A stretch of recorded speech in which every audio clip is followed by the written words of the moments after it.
should, I think, explain why I'm here.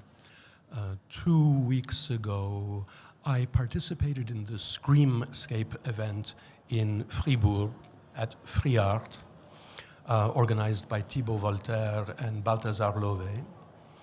And they had asked me if I'd like to represent the Screamscape project here at Art Basel. And I'm not quite sure why they chose me. I think it might be because I gave the quietest presentation. So I'm going to be giving a talk tonight. It's a bit strange because I was specifically asked to act as if I were in conversation, but they didn't give me anyone to converse with. So I'm going to present a few things tonight. And the talk discussion, if people would like to afterwards, is on the topic of silent screams, but it's really about dolls. So first, I'd like to present a little bit of an audio work. It was done in 1996 for France Culture. It was a documentary, a radio documentary on dolls. The person you'll hear speaking is the French artist and doll maker Michel Nedjar. It's in French. I will simultaneously translate into English. So if we could please have the first audio file. Qu'est-ce que c'est qu'une poupée? What is a doll? Qu'est-ce que c'est qu'une poupée? What is a doll? C'est quelque chose d'étrange. It's something strange. C'est quelque chose dans l'ombre. It's something in the shadows. C'est quelque chose de la terre. It's something from the earth. C'est quelque chose de l'origine. It's something from the origin. C'est quelque chose de magique. It's something magical. C'est quelque chose de paternel. It's something paternal. C'est quelque chose d'interdit. It's something forbidden. C'est quelque chose de Dieu. It's something from God. C'est quelque chose de lointain. It's something distant. C'est quelque chose sans yeux. It's something without eyes. C'est quelque chose d'animal. It's something animal. C'est quelque chose d'oiseau. It's something bird-like. C'est quelque chose de silencieux. It's something silent. C'est quelque chose d'éternel. It's something eternal. C'est quelque chose de boue. It's something of mud. C'est quelque chose de caillou. It's something of pebbles. Quelque chose de végétal. Something vegetal. Quelque chose de l'enfance. Something from childhood. Quelque chose de cruel. Something cruel. Quelque chose de joie. Something joyful. Quelque chose de cri. Something screaming. Quelque chose de muet. Something mute. Voilà. That's it. In Fribourg, what had particularly interested me was the contradiction at the end, that a doll is simultaneously something screaming and something mute. I'm going to go in a slightly different direction today, but do keep that in mind. So, to begin, my first doll, my father's sex. He injured it with a zipper, and he said, "Look, I made a doll." Sounds better in French. J'ai fait une poupée.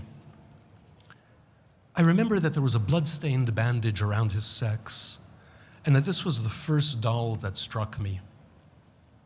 These words, not my own, but Michel Nedjar's, speak of a radical iconoclasm, where what in theory we speak of as the regulatory transcendental signifier, or one could say the rod of the law, the phallus that orders the symbolic order, is reduced to a mere plaything, to a doll. Nedjar's dolls come from somewhere else, not from this symbolic, lawful system. Another system, not iconic and symbolic, but transformative and iconoclastic, is needed to situate them. This iconoclasm is not only visual, but it's also sonic. It's audio. So that the following thoughts on dolls will suggest, I hope, how certain morbid objects, certain melancholic objects, evoke a profoundly disquieting music. The poet Clayton Eshelman wrote a study entitled Novices, a study of poetic apprenticeship. And he discusses the implications of the Freudian primal scene, the scene of the primal coitus, sex between the parents, in relation to the poetic imagination. And what he utilizes, and try to imagine this, is a pyramid lying on its side. And he sets this up to try to connect memory with the immemorial, humanity with the unhuman, and the body with phantoms. So, the images, surmounted by the self, the parents are fantasized in a primal act of coitus, interpreted simultaneously as copulation and mutual cannibalism. This is in turn divided, and it's genealogical, we're all familiar with this, into the sets of grandparents, great-grandparents, great-great-parents, and so on and so forth. And when we keep on going back in the pyramid, Eshelman, the poet, asks, who knows what you will find on the back wall? Deified ancestors? Human beings with animal heads? Or roaring nothingness? And streaming out from the base, like giant squid tentacles, are these not the pyramid's roots, connecting it to the kingdoms of the non-human other? Well, what if we were to use this strange schema, connecting the human and the non-human, to imagine a doll museum? At the entrance would be found stereotyped, neurotic, Oedipal family games in which the dolls are often cast. I think, of course, of Barbie in this regard. Further back are ritual dolls representing ancestral figures, guarantees of social continuity and psychic stability. Yet further back will be effigies of white and black magic, fetish dolls, demonic figurines, death images. And finally, in the profoundest recesses, exist certain unmentionable, unrepresentable, uncanny objects, hardly dolls at all, inadequate icons of the black abyss of depression, the horrific dismemberments of schizophrenia, and the crushing deifications of psychosis. A decade ago in Paris at the Halles Saint-Pierre, I organized a doll exhibit based on these principles, at the center of which I created a Danse macabre, Totentanz, a dance of death, with the dolls of Michel Nedjar.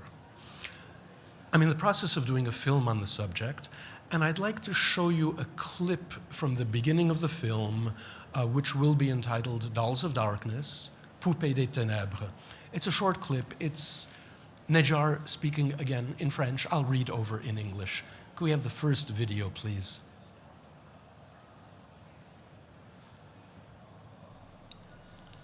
Qu'est-ce que c'est qu'une poupée? What is a doll?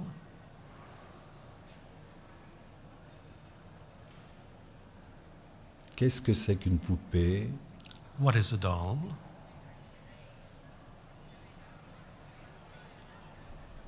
C'est la poupée que j'ai vue, It's the doll that I saw, brisée, shattered, cassée, broken, défigurée, disfigured, qu'on enterrait avec d'autres corps. that was buried with other bodies. Qu'est-ce que c'est qu'une poupée? What is a doll?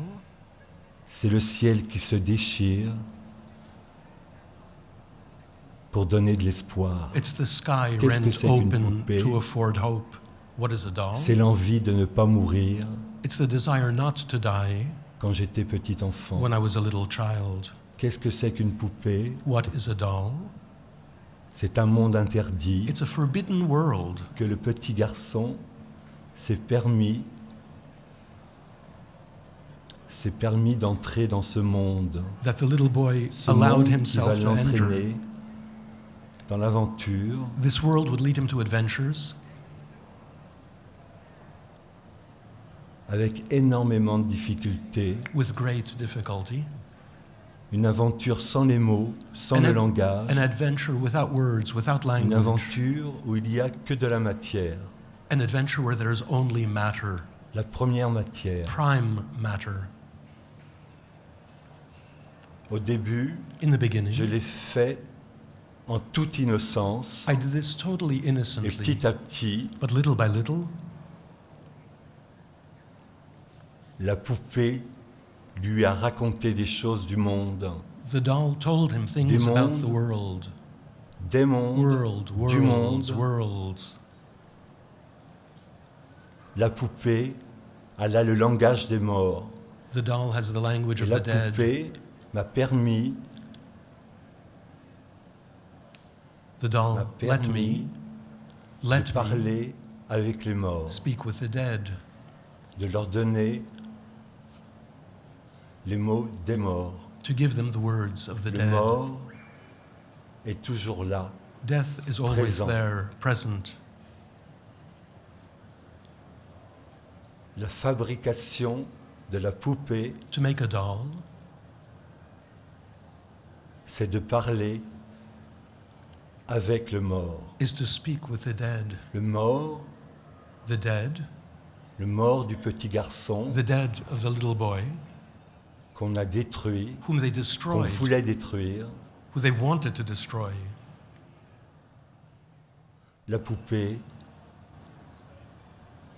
elle lui a raconté The doll told him qu'il ne fallait pas mourir. that he must not die. La poupée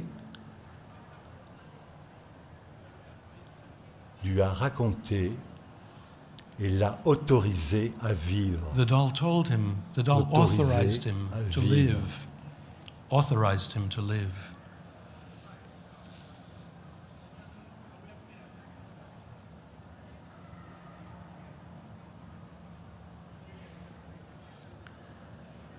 And the PowerPoint, please.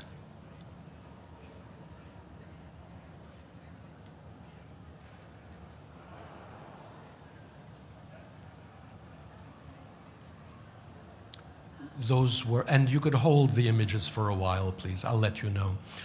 What you just saw in the clip were dolls and masks from his collection, and these are dolls and details of dolls by Nedjar himself. It's precisely beyond this monstrous boundary where we must situate Nedjar's dolls.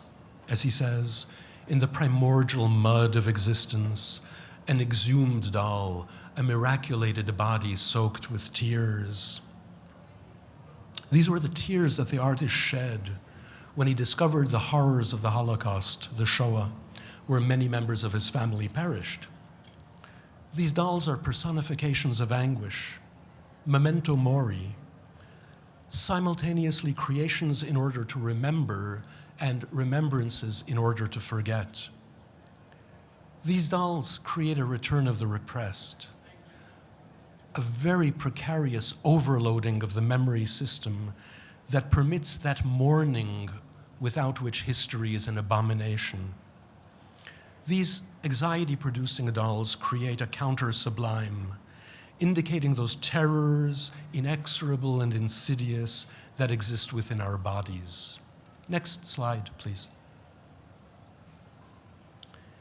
In describing these dolls, Nedjar, who was trained as a master tailor, explained that in order to make them, he had to unlearn how to sew.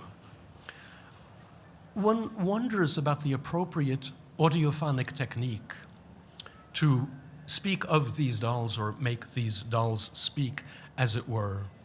And I would suggest that it would be that central trope of modernism, montage, because montage is always a taking apart and a putting together simultaneously.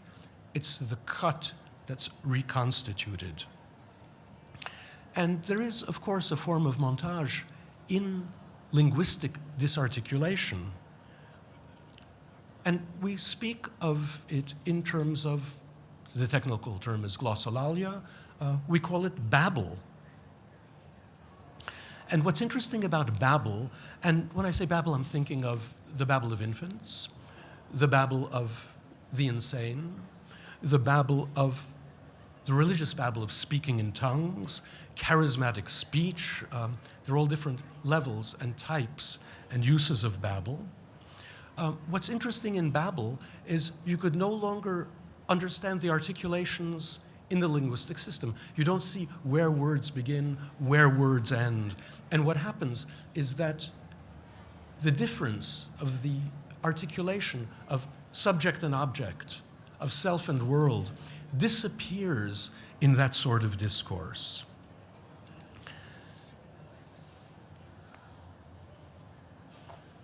Given the undecidability of meaning in babble, these sorts of utterances permit no distinction between the speaking subject and the meaning of the statement. Thus, no real determination of the subject.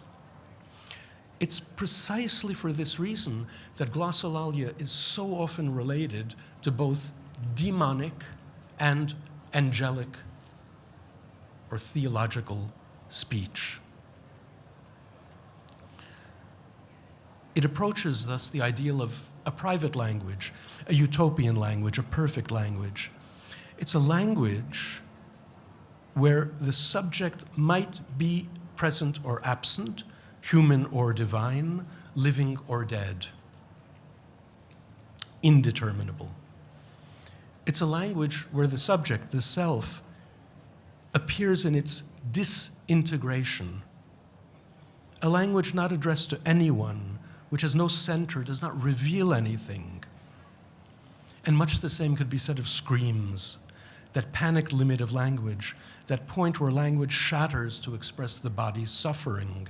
Next doll, please. Next slide, please.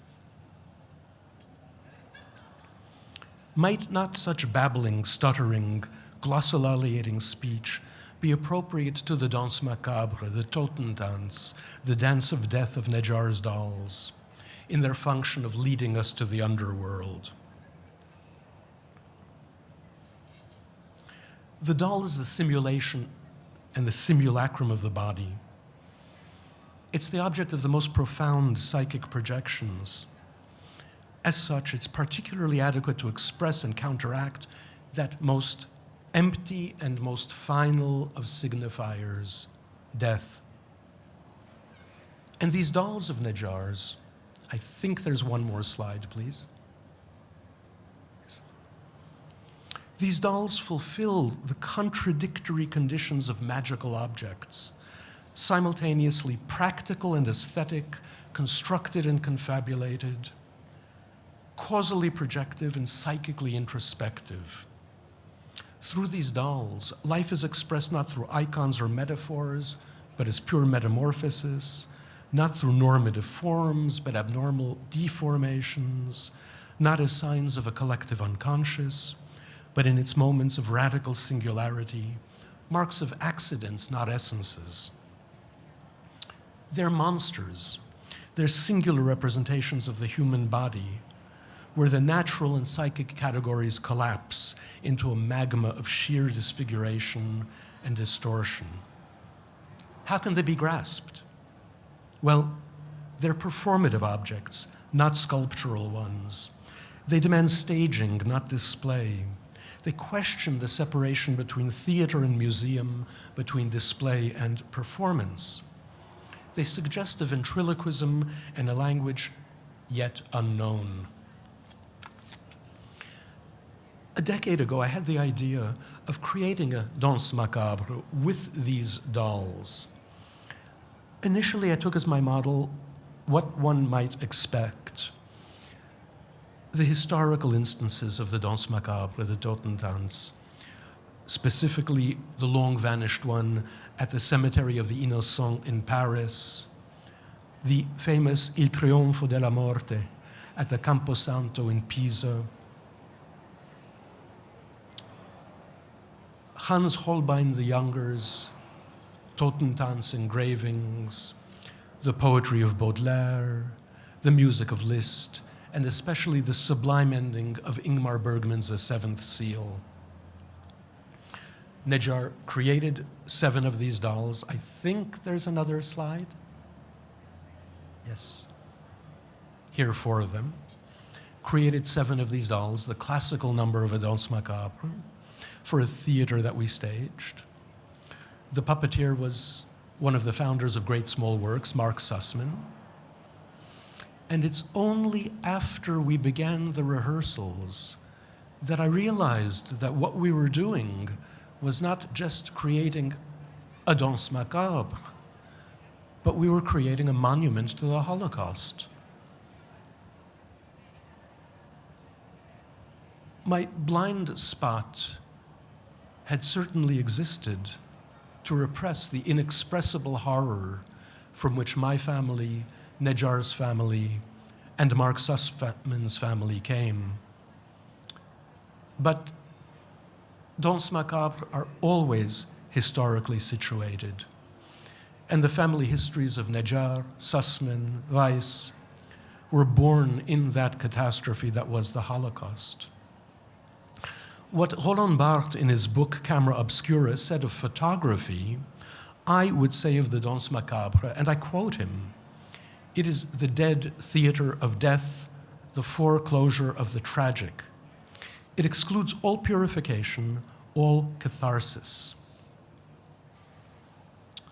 Listen again to Nedjar's own voice, sonically staged by the radio artist Gregory Whitehead, in this Danse macabre. Nedjar will be telling us the story of the dolls. First in French, I will read over in English. And then what you'll hear is Yiddish glossolalia, Yiddish babble. An imaginary Yiddish eviscerated of all semantic depth, but all the more meaningful for that loss.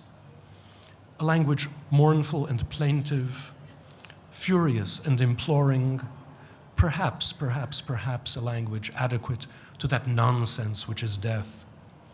A language appropriate for a Danse macabre, a Holocaust memorial, a Totentanz for the 21st century. As in a nightmare, there are screams, all too many screams, but they cannot be heard. Listen, and please play the next clip.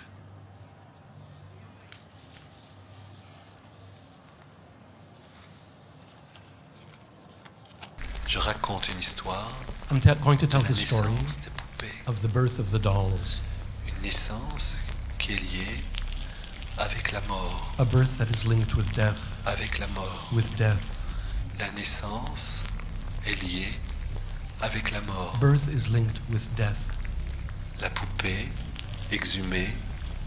The exhumed doll. Exhumée de la terre. Exhumed from the earth. De terre. Filled with earth. La poupée aux grands yeux profonds. The doll with deep, La large poupée aux eyes. grands yeux profonds. Les yeux remplis de terre. The eyes filled with La earth. bouche remplie de The terre. mouth filled with Le earth. nez rempli de The terre. nose filled with earth. Les mains crispées dans la The terre. hands clenched in the Les earth. pieds écrasés par la The terre. feet crushed by the earth. Le corps aplati par la The terre. body flattened by the Le earth. sang collé à la terre. Blood glued to the earth. Les cheveux mêlés à la The terre. hair mixed with earth. Les mots de terre. The words of earth. Le sang, couleur de la boue. The blood color of mud. Rouge, noir. Red, black. L'excrément collé au corps. Excrement glued to the body. Écrasé Crushed sur les parties on the génitales. genitals.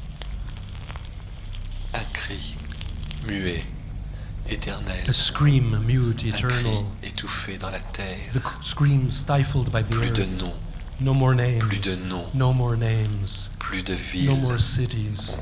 plus d'enfants, No more children. plus de No femmes, more women. plus No d'hommes. more men. Le tissu The est cloth collé sur leur corps. is glued to their bodies. Le tissu forme une peau. The cloth forms a skin, Une peau mélangée a avec le skin sang, mixed la sueur with blood, et la peur. sweat, and fear. Le tissu imprimé de douleur, The cloth imprinted with pain, de cris, with crimes, de douleur, with pain, de peur. with fear. La chaleur de la peur les a étouffés. The heat of the fear suffocated them. On ne distingue pas une femme ou un homme. We cannot distinguish a woman from a man. We no longer C'est know. un tas de chair. It's a heap of flesh. Geschweißt ist tochten, gelacht aber verheißte gesteinte, wo besteinte der Brust, gesteinte, die Stronk, keine Steit und Stund, Berchten steit, kennste Fäusten, die Kerzen, Lachtun Stein, in Steinmanisten, Griffeinste Go, Gesten, Gehen wir Stein ist der Guch. Die meisten, Kartenspunde, Bachten, Pupachten, Gedachten. Jell. Ach, hoch, nicht in Gele, Bunistischen, Ginistheit, Bubin, Wuch, so ist die. Ginistheit, Ghost in Beinen, Stein, Nustum, Gingele Gastun, Gingele das Tun, Puppen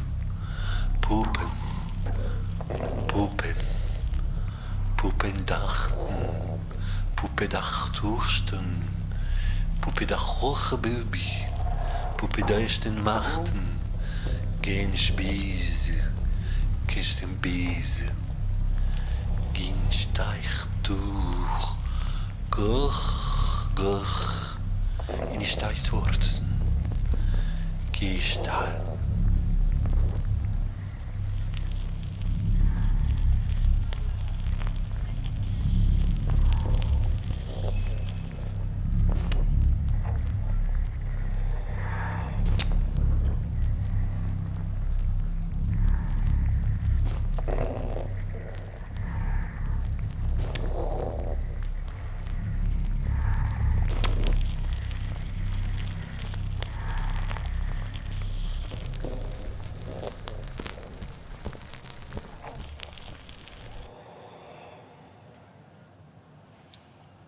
I would like to conclude with one final thought.